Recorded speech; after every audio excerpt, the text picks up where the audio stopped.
Hey dog lovers, I'm Lisa the Holistic Groomer with more helpful tips for a healthier dog. And today I'd like to share my flea and tick spray recipe that I have been successfully using for at least 25 years. And believe me, I've tried everything and I've tested so many different recipes and I've tweaked this until I got it just right. So that you're gonna find a couple little ingredients in here that you don't see in most of them.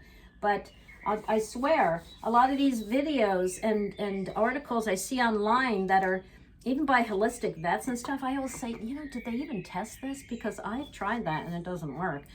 If it just has lemon, it'll smell great. If it just has lemon and lavender, maybe a little geranium, and they, and those sprays tend to work better on fleas, but ticks are hardy. You got to bring out the big guns for ticks. All right, so there's some pertinent information I want to share before my recipe, and please don't just scroll to the, zoom to the end, because you really need to know this. Ticks are active at 25 degrees Fahrenheit and above. All right, that's 4 degrees Celsius, right? Yeah, I looked that up. I don't know that. I don't know that by heart.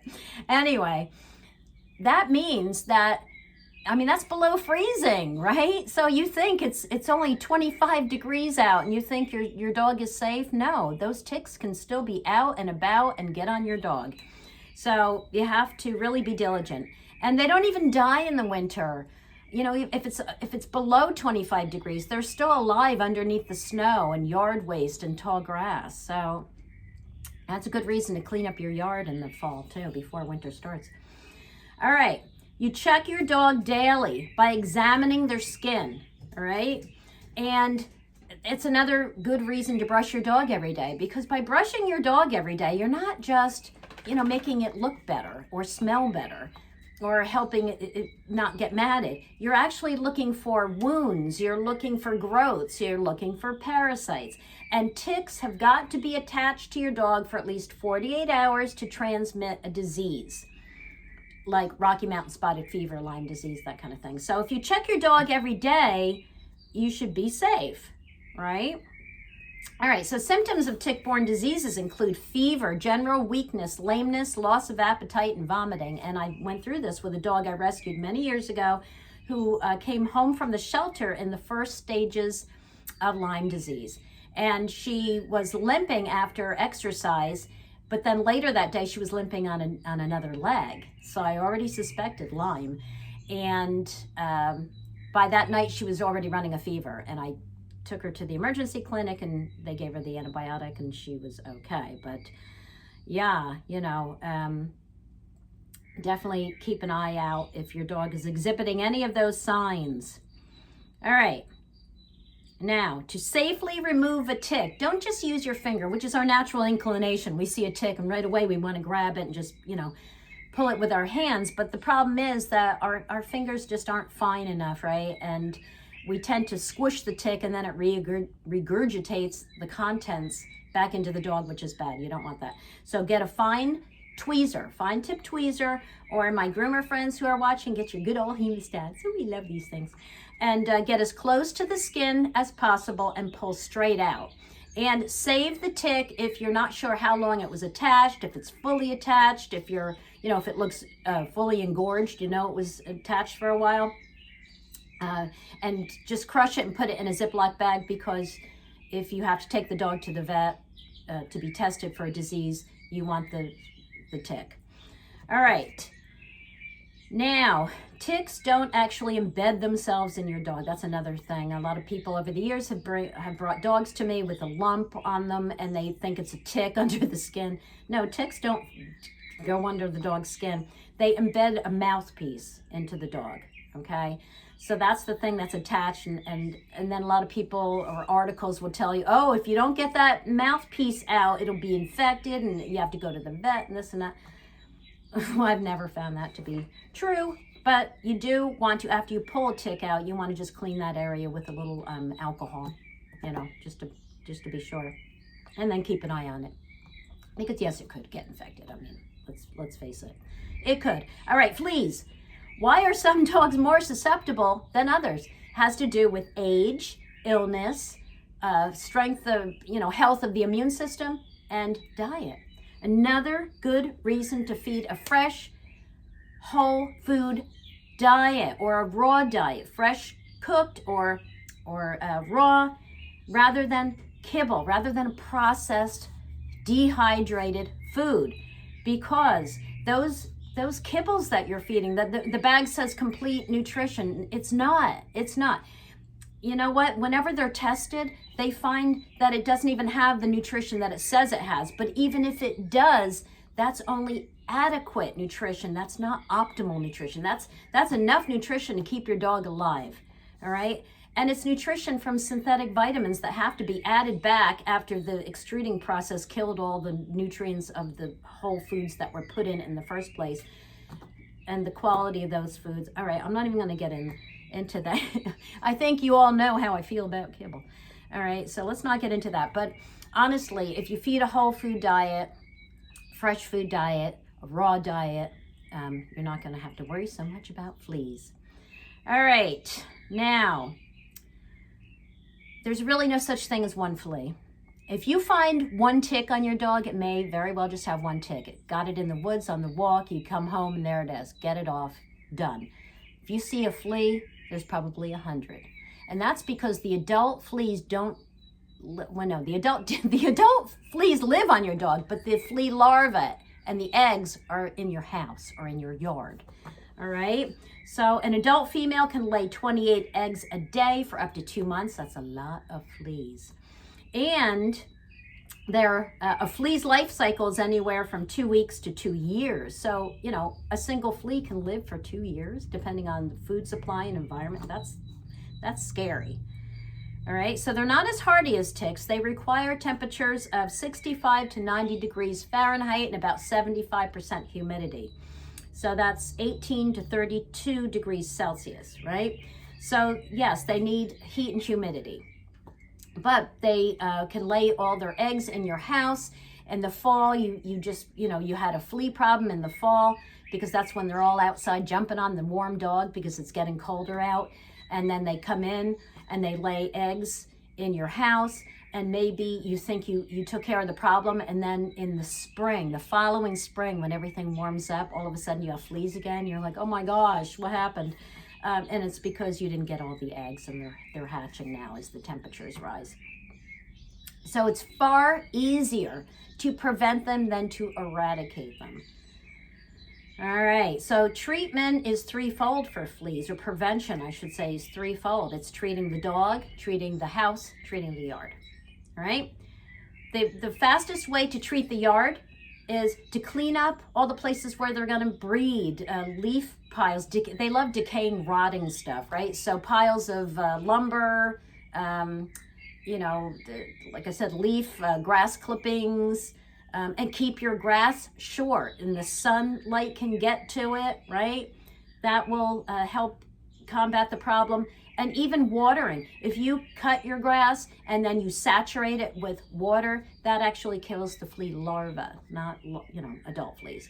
All right, now what are products you can use? Diatomaceous earth, Wonderside yard spray, cedar side granules, beneficial nematodes, which I've used. Yes, they all do a great job. I'm including a link in the description box to a great, is it an article or a video? I think it's an article. It is. It's an article on how to treat your yard naturally, and it has all the products I just mentioned, where to get them, and all of that. So I'm going to link that in the description box. Now, for your home, yes, cleanliness is next to godliness. It's so true. When it comes to fleas, it is so true. Vacuum daily during peak season.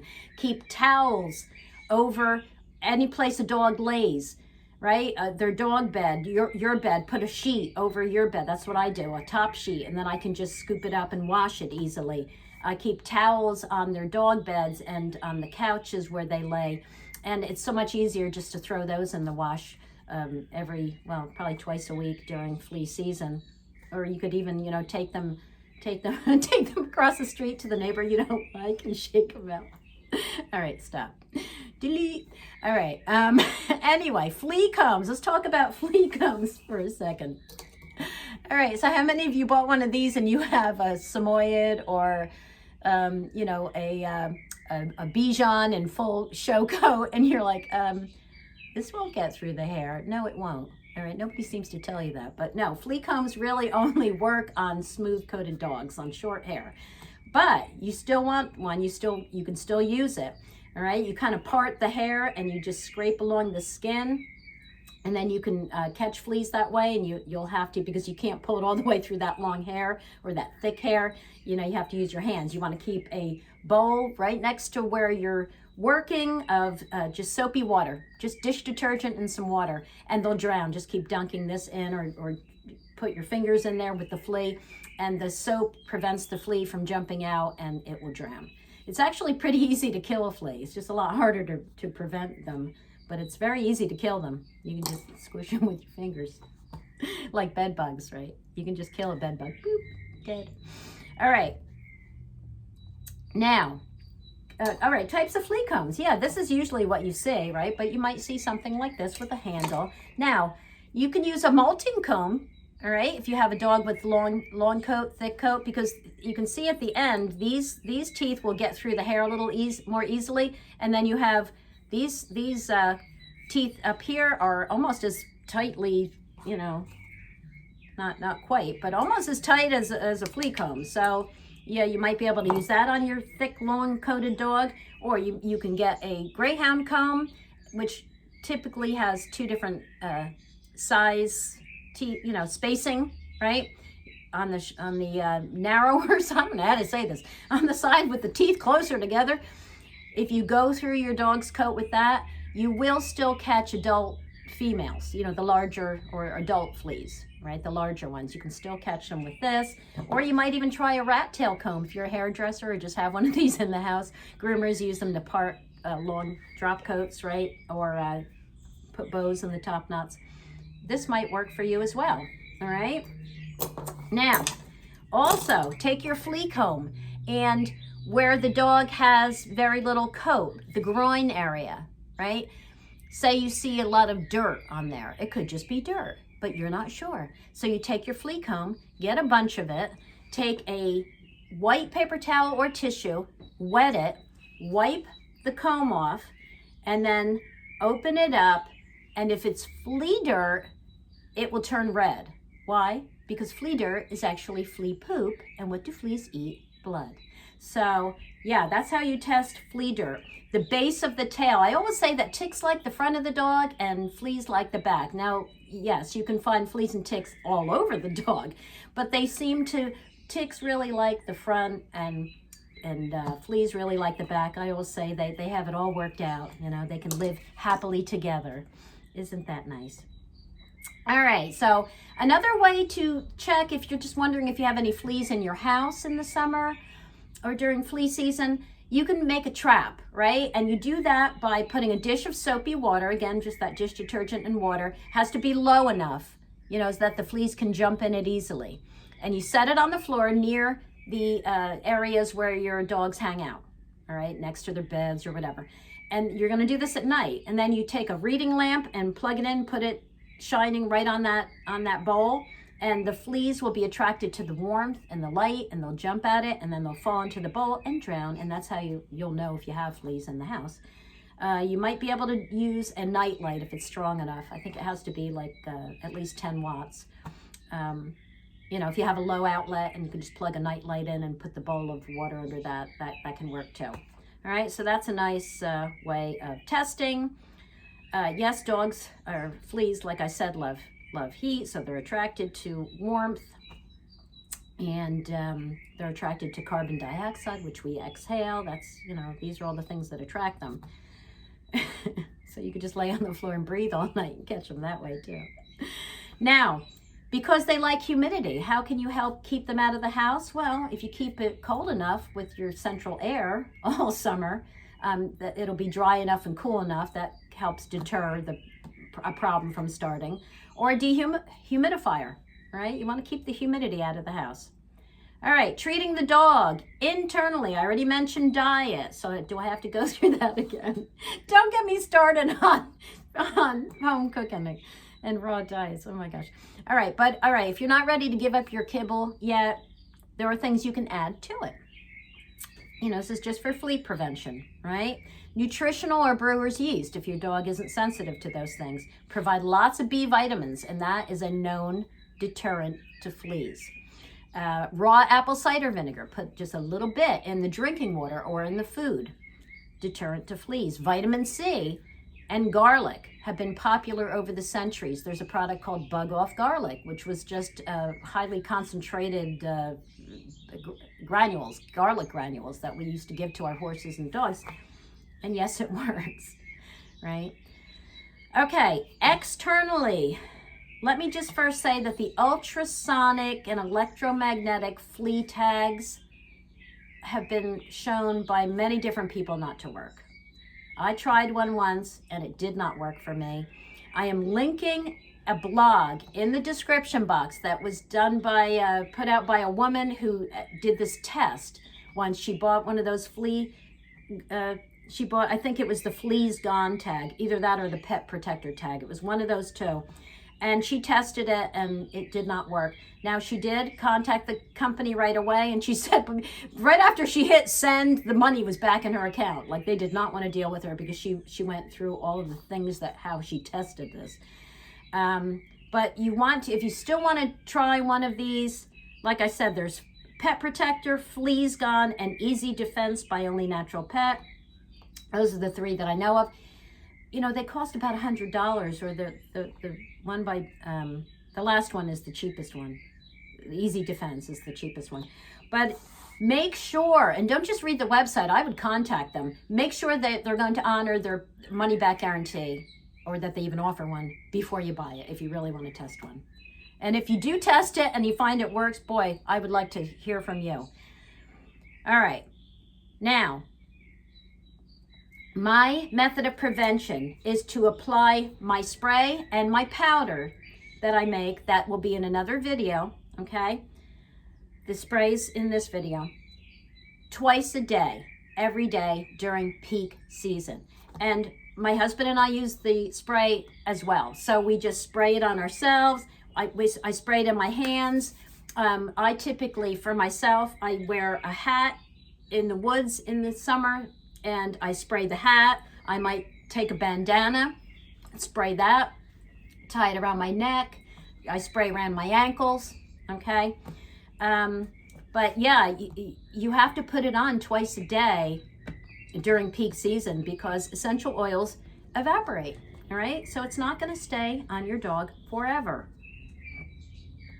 If you wanna go natural, yeah, it's a little more labor intensive, but my gosh, it's so worth it. Please. You know, you don't have to worry about all the possible side effects and detrimental effects of these chemicals. All right, now, my recipe does contain some essential oils that you will easily find in any health food store, whole food store, whatever they call them now. We used to call them health food stores. Or of course, you know, what can't you find online now? But they're all reasonably priced products that I put in mine, because some of the recipes I've tried over the years use things like rose geranium hydrosol, which is so expensive and so hard to find. I know one recipe said start with 8 ounces of geranium hydrosol, and I thought, this spray is going to cost me, you know, $200 by the time I'm done. So, you know, I have these hydrosols in my grooming shop for other things, but no, I don't use this. Instead, what I do is I add geranium oil, essential oil, to my recipe. Okay, so yes, everything is affordable. You should have no trouble finding any of these ingredients. There are a few things that are super important, especially for ticks, that you not leave out. One is neem oil. The other is, well, the geranium and the cedar, I wouldn't leave those out for sure. But the other one, this is my secret ingredient, catnip essential oil. Once I started adding this, the tick problem was gone. All right, that and the neem, very, very important. Now let me just mention neem oil. You're either going to find it in a bottle like this or in a glass bottle like this with the carrier oils, where you find essential oils in your whole food store, right? That's where this came from. And this was $13 for 4 ounces. Now, this I got online, so it was only $7.95 for 4 ounces.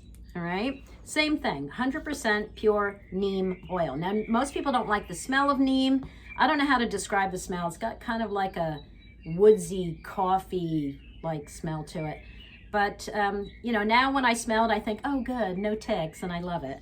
But the other, you really don't need that much, and the lavender and other lemon and things will help it not to smell. And the smell evaporates so quickly, you'll get used to it. All right, so another thing to mention is that neem oil is actually an oil. So it's a bit heavy. And now I have a Havishon, you know, a white fluffy Bijan-like coat, right? You don't want brown, heavy, sticky oil, but it doesn't happen because it's such a small amount in my spray that doesn't happen. But unlike essential oils, which are not actually oils, right? They're just made from plant materials. This really is an oil. Now, another thing I want to point out is my recipe has fractionated coconut oil. And the reason for that is that it helps hold the essential oils on the skin and coat longer. It keeps them from evaporating right away. So it will extend the effectiveness of this spray. And why fractionated rather than just coconut oil? Well, fractionated means, I don't know what it means. I don't know how they make fractionated coconut oil, but I know what it does. First of all, there's no coconut smell, which I personally love the smell of coconut, but you know, there are many people out there who don't. Maybe they had a bad experience on the beach in the 70s when everybody was walking around smelling like coconut. And they forever hate the smell of it. I don't know. Remember Bain de Soleil for that Saint-Tropez tan? Yeah. Anyway, fractionated coconut oil doesn't smell like coconut. It's a liquid, even at room temp or cold, right? Even when it's cold, it stays liquid. And it's not greasy. So it won't stain clothing. It won't stain, you know, it washes out easily of sheets and clothing. Okay, so that's why we use fractionated coconut oil rather than regular coconut oil in this recipe. And again, you can get this probably at a Whole Food store or online. All right. Okay, so you need a bottle that's safe for essential oils.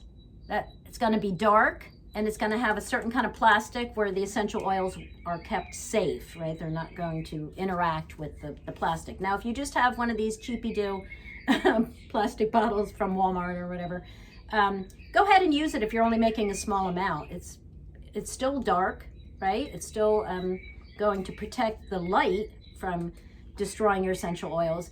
And if you're only making a small amount at a time, you will use it fast enough, so don't worry about it. Don't wait to make the recipe until you get one of these fancy schmancy bottles. All right, so yes, that's what's in here. This is my spray. All right, so you want to start with aloe gel, which a lot of people already have in their homes, but I actually use aloe juice, which is less expensive. I mean, look at the, you know, these, I think these cost the same. So you can see you're getting a lot more juice. And I'm making a liquid, so it's fine. So I use aloe juice. The basic recipe is 2 ounces of aloe juice, a teaspoon, I'll say only a teaspoon of neem oil, 3 drops of cedar wood oil, essential oil, 3 drops of lavender, essential oil. Where's my lavender? Oh, here. Well, that was lavender too. Okay, I have all kinds of lavender here. And 3 drops of lemon or lemongrass. Okay, so here's your lemongrass. That's very commonly found in natural insect repellents. Lemon can be used as well, though. You may already have lemon for your, you know, diffuser or something. And I think it's probably easier to find just the lemon, and it's less expensive, right? But the lemon is a little harsher to the skin, but you're using a very small amount here, so you don't have to worry in this recipe. Go ahead and just use your lemon. And a drop of, you don't need the patchouli. You don't need the patchouli. I add it to help mask the smell of the neem. And, you know, I grew up in the 60s, so I love the smell of patchouli. We were such patchouli heads back then. And then 2 drops of, 2 or 3 drops really, of geranium. Geranium, okay? And then 2 drops of catnip. Yes. And last but not least, you want 2 ounces of the fractionated coconut oil. So it's equal parts of the aloe juice and the fractionated coconut oil. All right, now I start mine. Now there are ways to make essential oil based sprays where the essential oils won't rise to the top, and you have to start with an alcohol like vodka, right? Or just, you know, well, just use vodka. Okay, I'm trying to think of the other kind of alcohol you can use, but anyway, and I just don't even measure that. I just splash a little in there, and you can see right away that the essential oils kind of become dispersed in it. So I start with just a little bit of vodka in there, and then I add my essential oils, and then I put in the aloe juice and the fractionated coconut oil. I stir it up, and then I use a little funnel, which, oh, I'm already washing the funnel. Okay, get yourself a little funnel before you pour it in your bottle so that you don't waste any. Though if you're using a measuring cup, you should. If you have a steady hand, you should have no problem. All right. So when I make this, I always triple the recipe. So when I just made this batch, I don't know if you can see how much is in there. Yeah, you can, right? I tripled the recipe. So I used 6 ounces of aloe juice, and I used 6 ounces of the fractionated coconut oil, right? And then I, you know, just tripled the essential oil. So like instead of, no, not that. Instead of a teaspoon of neem oil, I added a tablespoon, 3 teaspoons to a tablespoon, right? Okay, and then you just shake it up and off you go, all right? It's good to go. So like I said before, you have to put it on twice a day during peak season. And my husband and I just spray ourselves, and then I spray some on my hands and just go over the dog. You want the smell on them, and it's working. It works for us. So that's the recipe, and go ahead and give it a try, and let me know in the description box if you found it to work. If you've had problems with it, whatever your comments are, please leave them in the description box. I do respond to all of the comments that you leave me, okay? So that's it, and I will see you in the next video. Thanks for watching. Now go play with your dog. Bye, everybody.